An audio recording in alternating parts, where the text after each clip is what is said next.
Welcome to the video. I've got a new bike and a saddle issues causing impotence. A lot of riders complain about the schlong don't work no more after riding a bike for a bit. So today's video we're going to talk about saddle comfort. Everybody loves a bit of blood flow, and everyone loves a hard top tube like that. So a lot of people do have saddle issues. So we're going to talk about saddle pressure. We're going to talk about impotence in cycling. I'm going to talk a little about diet as well, because we know nutrition affects blood flow. So we're going to talk about how to angle your seat, what sort of saddle I recommend. And so I got these really nice bikes, 2 bikes in a day the other day. Got 2 bikes, and they both came with shocking saddles. So I've swapped the saddles out already. And again, but a lot of people have an issue with the saddles, but it's not really talked about that much at all. Cycling is a pain sport. It's always going to hurt, but we can minimize the pain and increase our performance. Always. I've got a video here, how cycling made me impotent.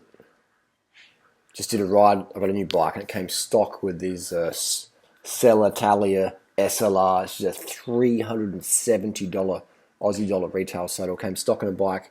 It's made out of non-leather material. It's a vegan leather, Lorica. Super light saddle, 131 grams on my scales.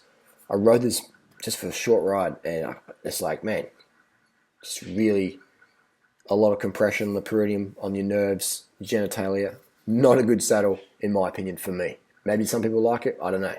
For me, it's like it definitely takes the tingle out of your groin.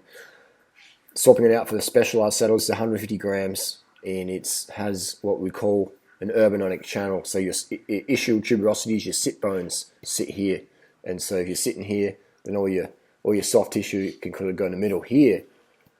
You sit there and your soft tissues are getting squashed up, hence the numbness. So how our cycling makes you impotent is because people don't have the right fucking saddle.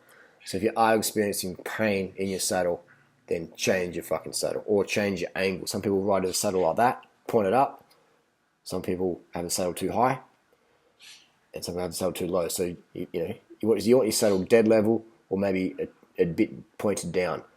And you want to mark your saddle height with a whiteout pen, mark your angle, and just, is it 2 degrees down? If it's more than that, you probably want to lower your seat a few millimeters, 2 or 3 mil, and then bring it up to level or almost like that, 2 degrees down. So what I've done, I've swapped it out for this saddle here. Specialized Phenom is my favorite saddle. I'm using Specialized product for, God knows, since 1994. Oh, that's 25 years, holy shit. I've been using Specialized product for a quarter of a century. So when I say stuff's legit or shit, you can trust on that experience there. I've got a Specialized bike for Epic. It's a piece of shit. But this saddle here that came on the Epic, I love it.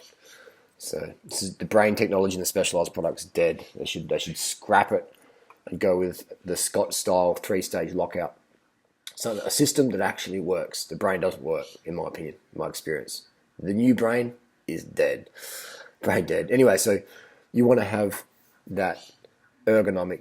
So your sitting bones here, all your soft tissues sitting in there, and so there you go. So that's the tip there, is have a saddle with a cutout, try a few different saddles, get out the saddle regularly, keep blood flow going, and avoid, some people love this saddle. Some people love it. Okay, fine. I find I need the cutout. They need the cutout for the cucumber cutout, and that works for me. So anyway, leave a comment down below what works for you. Do you enjoy saddles with a cutout? Do you prefer the old school style, non-body geometry stuff, or do you prefer stuff that's been designed? Another thing that will increase penile blood flow is eating a low-fat diet. Definitely, Specialized did a study with it. They were testing penile blood flow of their saddles, and one of the guy had pig fat. He had pig fat for breakfast. These pig fat buns. And they're like, they're measuring blood flow to the banana, to the dong. And it says the guy said, wow, we don't understand. Like your blood flow was all different all week, and then this morning what's going on? Like, and they're like, what did you eat? And he goes, I just had my pork buns, pig fat buns. And like, the fat slows down blood flow because it makes your red blood cells stick together, so you have more clotting and stuff like that. So the blood flow to the extremities is a lot less. So yeah, so they explained it. So they realised that things that will cut off blood flow is a improper designed saddle or bad angle, and high fat foods or animal products. There's a lot of fat in there. So there you go. That's the secret there. It's a tip right there. Cycling causes impotence. That's a solution. Bam.